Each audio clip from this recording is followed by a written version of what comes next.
बिस्मिल्लाहिर्रहमानिर्रहीम। तो आज का करंट अफेयर है आर्टिफिशियल रेन इन लाहौर। तो पहली दफा पाकिस्तान में इसका तजर्बा किया गया। आपको पता लाहौर में स्मोक बहुत ज्यादा है। स्मोक के हवाले से जरा थोड़ा सा हम देख लेते हैं कि स्मोक हमारे पास बेसिकली क्या है। तो स्मोक क्या है? बेसिकली कॉम्बिनेशन है स्मोक का और फोग का। स्मोक पूछ लेगा रिटर्न के एग्जाम में, स्मोक प्लस फॉग। तो जो धुआं है गाड़ियों का, इंडस्ट्री का, जब ये फॉग के साथ, धुंध के साथ मिलता है तो ये क्या बनाता है? स्मोक बनाता है। तो स्मोक की वजह से जो हमारा पाकिस्तान है, जो लाहौर है स्पेशली, यहाँ पे जो एवरेज एज है इंसान की, वो उसमें 5 साल का फर्क पड़ा है, लेटेस्ट जो रिपोर्ट आई है उसके मुताबिक। तो स्मोक बहुत ज्यादा थी, उसके लिए जो पंजाब गवर्नमेंट है, मोहसिन नकवी साहब ने आर्टिफिशियल रेन का प्लान किया। यूएई की मदद से ये की गई। यूएई की मदद से तो पहले पाकिस्तान के जो हमारे इदारे हैं उन्होंने कोशिश की, लेकिन वो नाकाम रहे। फिर यूएई को जो है ना इसमें इन्वॉल्व किया गया और अल्टीमेटली 16 दिसंबर 2023 को लाहौर में 15 से 20 किलोमीटर का एरिया था जहां पे आर्टिफिशियल रेन बरसाई गई। इसे बरसाने का तरीकाकार क्या होता है? तो इसमें सबसे पहले जो है इसमें क्लाउड सीडिंग करते हैं हम। क्लाउड सीडिंग क्या होती है? सबसे पहले इसमें जो मौसमियाती हमारे इदारे हैं वो बताते हैं कि बादल किस वक्त मौजूद होंगे, उसमें नमी जो है उसका तनासब क्या होगा, उसकी परसेंटेज क्या होगी।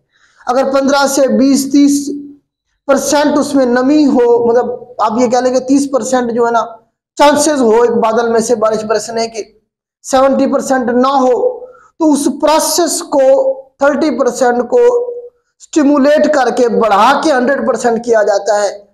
तो इस तरह से बारिश बरसाई जाती है।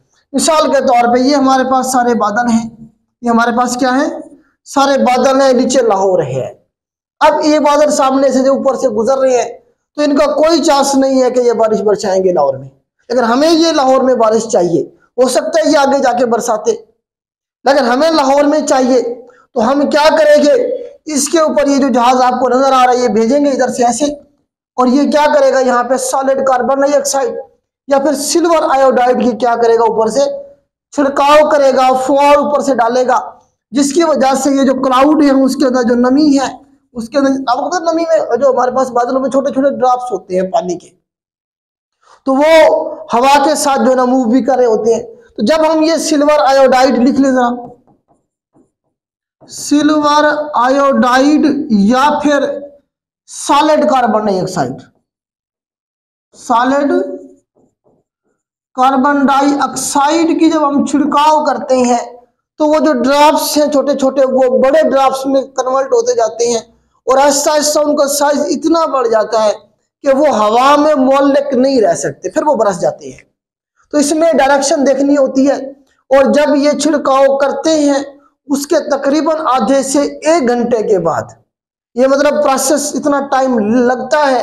ये जो सिल्वर आयोडाइड है या जो सॉलिड कार्बन डाइऑक्साइड है उसको जब हमने छिड़काव किया उसके बाद हमें तकरीबन जो है ना आधा घंटा या 40 मिनट या 1 घंटा चाहिए होता है बारिश बरसने के लिए। मतलब वो प्रोसेस स्टिमुलेट हुआ, तेज हुआ, जैसे वो बड़े ड्रॉप्स बने फिर वो नीचे बरसना शुरू कर देते हैं। तो ये एक अच्छा तजर्बा था, लेकिन खतर खा इसका हमें फायदा नहीं हुआ। उसकी वजह ये थी कि हमारे पास इससे फायदा तो हुआ 2 से 3 दिन के लिए, कुछ कमी आई, लेकिन वो जो ये गैसेस खारिज करने वाले हमारे पास यहाँ गाड़ियां हैं या इंडस्ट्री है वो तो वैसी की वैसी मौजूद है। उन्होंने मजीद क्या किया, उसमें इजाफा करते जा रहे हैं वो, इस वजह से एज सच इसका कोई हमें फायदा नहीं हुआ है। तो ये आपका टॉपिक था आर्टिफिशियल रेन के हवाले से जो लाहौर में तजर्बा किया गया। तो ये पूछा जा सकता है कहाँ पे किया हमने? ये लाहौर में किया। डेट याद रखेंगे। दूसरा सिल्वर आयोडाइड या फिर सॉलिड कार्बन डाइऑक्साइड का पूछ सकता है वो आपसे। स्मोक के बारे में पूछ सकता है आपसे। तो ये 2, 3, 4, 5 सवाल बन सकते थे। तो आज के लिए इतना ही। अगर हमारा काम अच्छा लगे इससे आगे अपने दोस्तों तक शेयर करना आपकी जिम्मेदारी है। हम अपनी जिम्मेदारी पूरी कर रहे हैं। आज के लिए इतना ही। अल्लाह हाफिज।